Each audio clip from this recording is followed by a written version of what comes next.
think he just gets the fun of, you know, the sort of confidence of a drama class and learning how to play and have imagination, and I think hopefully that will grow into other things.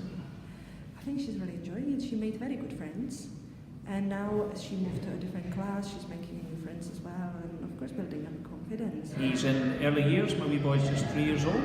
Seems to absolutely love the class, he looks forward to it, and he comes out with a big happy smile. What's really good about the class and the structure is it's not just about performing, it's not just about dance, it's just not about singing, it introduces all those different elements.